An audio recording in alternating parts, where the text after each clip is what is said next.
Hey everyone, and welcome to our deep dive into the future of workspaces. Oh, yeah. You know, those places where we used to spend, a big chunk of our lives, Yeah. or Yeah. at least we used to. hmm Today we're going to be looking at how one company is really kind of shaking things up Yeah. and redefining what going to the office might actually look like in 2025. It really is fascinating how fast things are changing, right? Absolutely. We're not just talking about a new coat of paint and some new furniture. Right. This is a total shift in how we think about and use workspaces. For sure. And our source material today is all about Regus, Okay. a company that's been providing office solutions for a pretty long time now. Yeah. But what's really interesting to me is they're not just sort of keeping up with the times. Right. They're trying to shape the future of work. Yeah, I think what's really cool about Regus is how adaptable they've been. Okay. I mean, they started out with those standard offices, Yeah. Yeah. but then as work styles changed and, technology came along, Yeah. they knew they had to be more flexible. Right. And now they offer a whole range of options, everything from customizable private offices to shared desks Wow. and even those cool co-working spaces. So they're really catering to everyone. Totally. From, freelancers to huge companies. Yeah, Like everywhere. global teams. Mm. That's pretty amazing. But what does all that actually look like in practice?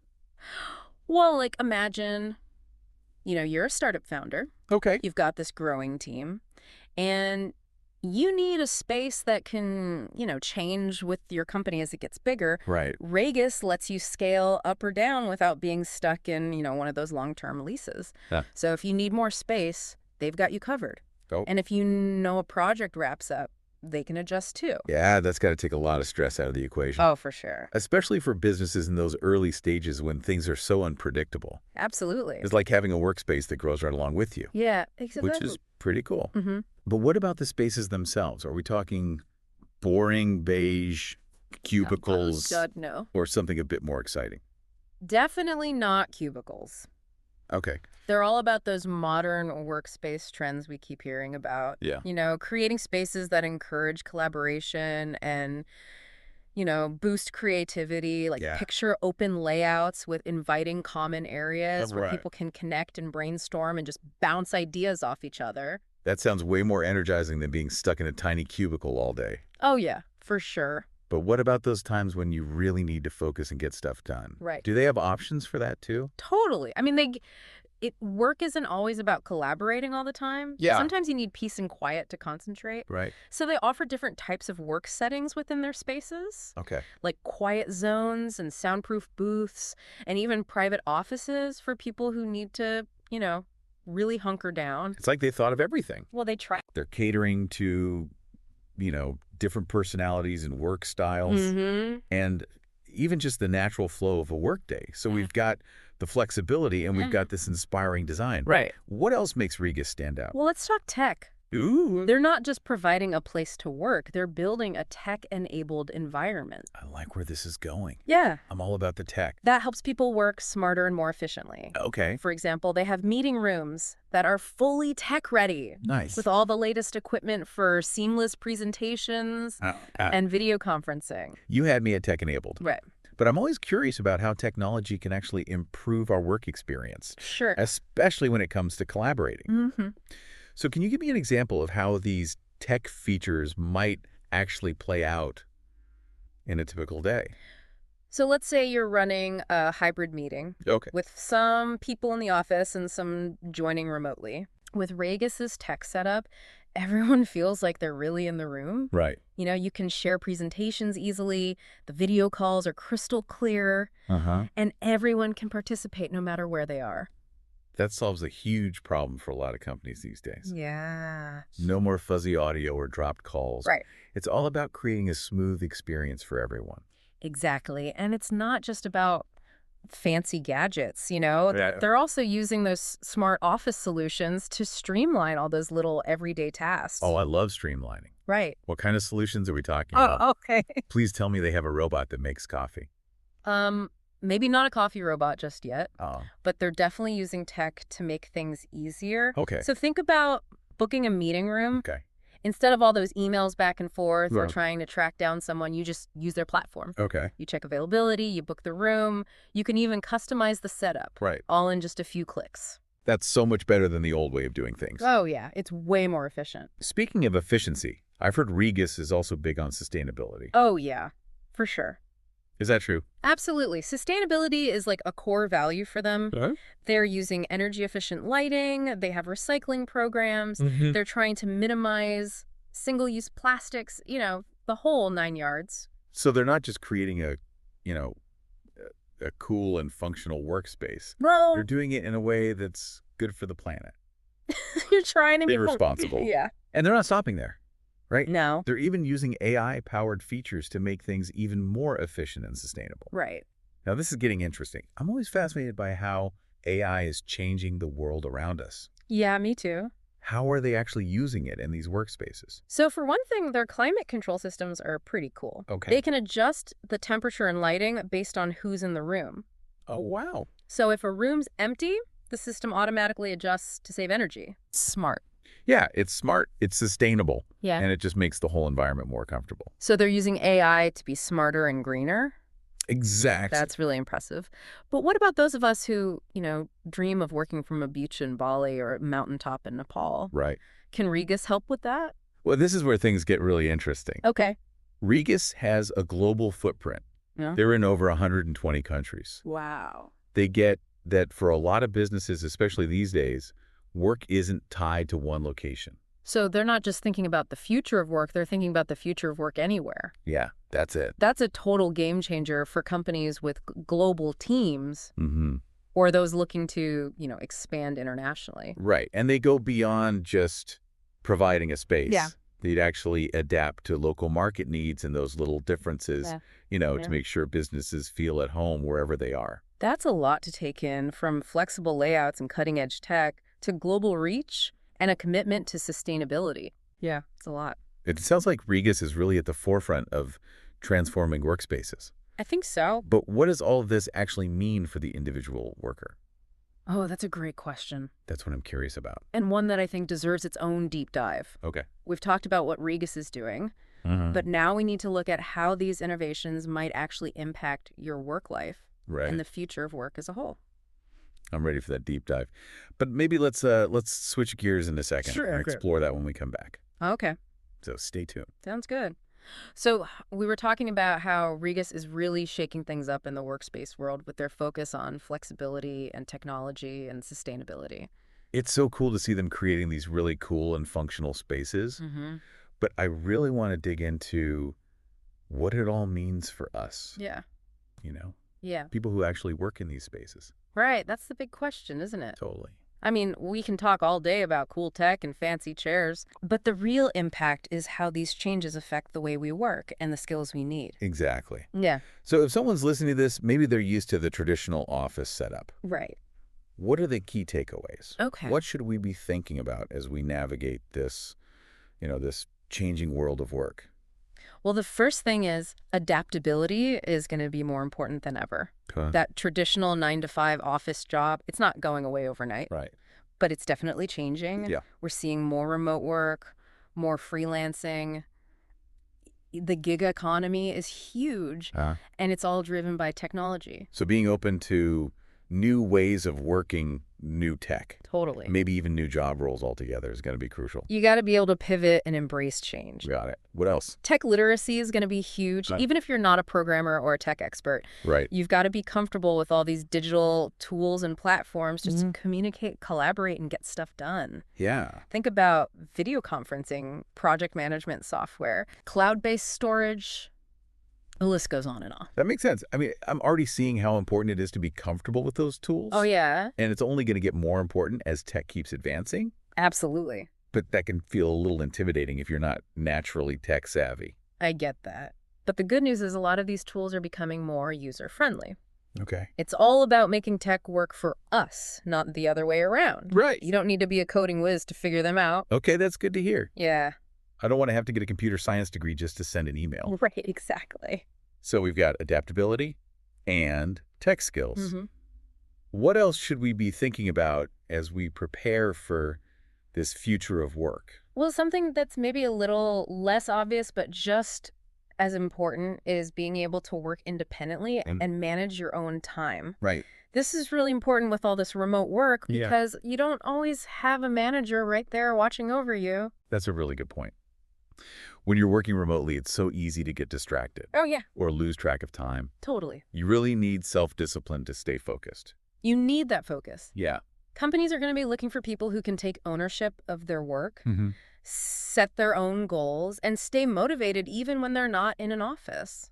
So self-discipline, time management, a strong work ethic. Yeah, Those are skills that will always be valuable, absolutely, no matter how much things change. no matter how much the workplace changes. Right. Anything else we should be thinking about? Well, we've talked a lot about skills and technology, Yeah. but it's important to remember that the future of work isn't just about those things. It's also about creating a work environment where people feel good Right. and feel connected Yeah. no matter where they're working. It's easy to get caught up in all the tech stuff and Yeah. forget about the human element. Totally. In the end, we all want to feel valued and supported. And we're part of something bigger than ourselves. I think companies are starting to realize that So? taking care of their employees, Yeah. making sure they have a good work-life balance, and creating a positive company culture. Right.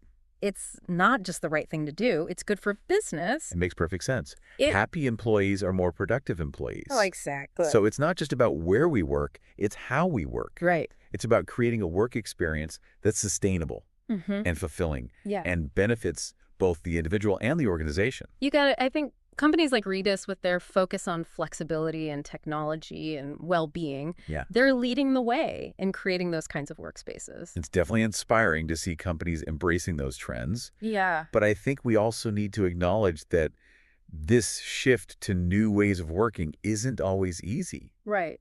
Are there any potential downsides or risks we should be aware of? That's a really important point. Not all change is good change. And like with any big shift, there are going to be bumps along the road. Okay, so what are some of those potential downsides? Okay. What could go wrong in this, brave new world of work? One concern is that people might feel more isolated and lonely, Okay. especially those who work remotely. Right. When you're not physically around your colleagues, Right. it can be tough to stay connected and feel like you're part of a team.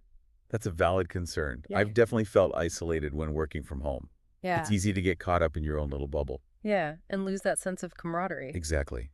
So how do we combat that? You have to be proactive about staying connected. Okay. Schedule virtual coffee breaks, team lunches, or even just quick check-ins Right. to stay in touch. And if you're in a co-working space, make an effort to talk to people. So it takes more effort to build those connections when you're not physically together, It does. but it's definitely possible. It is. What other challenges should we be aware of? Another big one is the lines between work and personal life can get blurry. Right. Yeah. When you're not in a traditional office, Right. it's easy to let work creep into your evenings and weekends. Yeah. You might feel like you have to be always on, But- checking emails and messages, even when you're supposed to be relaxing. It's like you can never really escape work. Exactly. But- It's hard to switch off when your office is right there, Yeah. or you're constantly connected through technology. So how do we set boundaries in this always connected world? Setting boundaries and having clear expectations about work hours is super important Okay. for a healthy work-life balance. Yeah. And that goes for both individuals and companies. So it's a two-way street. Yeah. Employees need to be disciplined, but companies need to create a culture that respects those boundaries Right. and doesn't expect people to be available 24/7. It's about finding that balance between flexibility and structure. Right. Being responsive, but also protecting your personal time. Yeah, it's a tough balance. It is. And we're all still figuring it out. It sounds like open communication is key. Talking honestly about expectations, workloads, and boundaries is crucial for a healthy work environment. Yeah, clear communication from both sides is essential. So it's not all sunshine and roses. Right. There will be challenges Well, as we figure out how to make these new models work. it's a learning process. But you seem optimistic about the future of work. I think we're entering a really exciting time Okay. where work becomes more flexible, Yeah. more purpose-driven, Mm. and more aligned with our individual needs and goals. That's a vision I can get behind. Yeah. But I also think it's important to acknowledge that not everyone will have the same opportunities. That's a really important point. or access to these new ways of working. We need to be mindful of the potential for inequality Yeah. and make sure these innovations benefit everyone, Right. not just a select few. We need to make sure everyone has the resources, the training, and the support they need. So there's still work to do to make sure the future of work is fair and inclusive. Absolutely.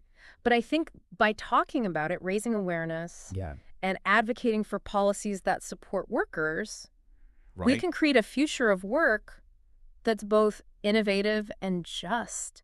That's a great point.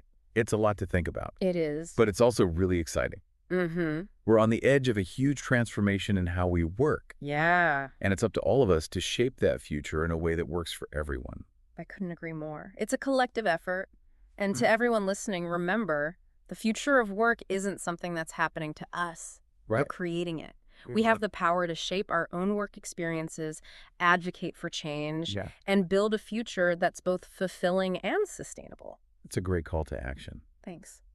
But before we get too carried away with shaping the future, Right. let's take a step back and look at another part of this evolving work landscape. Okay. We've talked about traditional offices Mm-hmm. and companies like Regus that are reinventing those spaces. Right. But what about the spaces beyond the traditional office? You're talking about those alternative workspaces. Exactly. Those environments outside the corporate world where people are working and collaborating and connecting in new and interesting ways. Exactly. We've all seen the rise of coffee shop entrepreneurs and co-working spaces. Mm-hmm. How do these alternative workspaces fit into this bigger picture of the future of work? That's a great question, and one that we'll dive into right after this short break. Sounds good.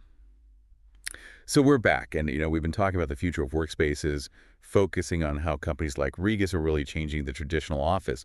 But now I kind of want to shift gears a bit Okay. and explore those spaces, beyond the corporate office, those alternative workspaces that seem to be popping up everywhere. It's definitely an interesting shift, right? Totally. We're moving away from this idea that work has to happen in one specific place Yeah. and moving towards a more, fluid and dynamic approach. Right. Work is becoming more integrated into our lives instead of being confined to a designated space. Exactly. It's about finding the right environment for you and how you work, Right. whether that's a busy co-working space, a quiet coffee shop, or even a park bench on a nice day. Mm-hmm. What I find so cool about these alternative workspaces is they offer a level of flexibility and autonomy that you don't always get in a traditional office. Totally. You're not tied to that 9-to-5 schedule or a rigid office environment anymore. Right. You have the freedom to choose when, where, and how you work. So, for example, if you're someone who really thrives in a more social setting, Yeah. maybe a co-working space with shared desks and common areas is a better fit than a quiet home office. Absolutely. Or maybe you're a digital nomad traveling the world and working remotely. Right. You might look for cafes with good Wi-Fi or co-working spaces that have locations all over. It's all about creating a work life that fits your personality and your values. Yeah, And that means being intentional about where you choose to work. exactly. And I think this trend is only going to become more popular as technology keeps getting better. We'll have even more freedom to work from anywhere with an internet connection. That's exciting. But I also wonder about the downsides. Sure. Are there any challenges or drawbacks to this shift to alternative workspaces? Well, there are definitely some things to think about. One potential issue is the lack of structure and support that you usually get in a traditional office. Okay. For some people, that routine and those clear expectations are really important for being productive. So if you're someone who thrives on routine and having a dedicated workspace, Right. working from a coffee shop every day might not be the best option. Exactly. It takes a lot of self-discipline and time management skills to make that work. What about the social aspect? Yeah. I know some people worry about feeling isolated or disconnected when they're not in an office surrounded by colleagues. That's a valid concern and something to be aware of, Yeah. especially if you're someone who enjoys social interaction and collaboration. Right. It's important to find ways to stay connected, Okay. whether that's scheduling virtual coffee breaks, joining online communities, or just making an effort to talk to people in co-working spaces. So it's about being proactive and making an effort to build those relationships. Yes, even when you're not physically in the same place. And a lot of co-working spaces are designed to encourage community. Oh, yeah. They have events, workshops, social gatherings. Totally. They get how important that human connection is. Yeah, for sure. Even in a world of remote work and digital nomads. Right. It seems like it all comes down to finding the right balance for you, Hmm. the right mix of structure and flexibility, Yeah. community and independence, inspiration and practicality. And that balance is going to look different for everyone. Right. The key is to know yourself, Okay. understand what you need, Yeah. and make choices that support your well-being and help you be productive. This has been such a fascinating look at how workspaces are changing. It has. We've seen how companies like Regus are reinventing the traditional office, and we've explored the rise of alternative spaces that give people more flexibility and control. It's clear that the future of work isn't about one solution for everyone. Yeah. It's about creating lots of different spaces and environments that cater to all sorts of work styles, preferences, and needs. As we wrap up this deep dive, I'm feeling really optimistic and excited about the future of work. Me too. It's full of possibilities, and it's up to each of us to explore them Right. and create a work life Right. that aligns with our values and what we want to achieve. I totally agree. The future of work is in our hands. So to everyone listening, embrace the change, stay curious, and don't be afraid to try new things and find what works best for you. That's a fantastic note to end on. Thanks for joining us on this deep dive into the future of workspaces. It's been a pleasure. Until next time.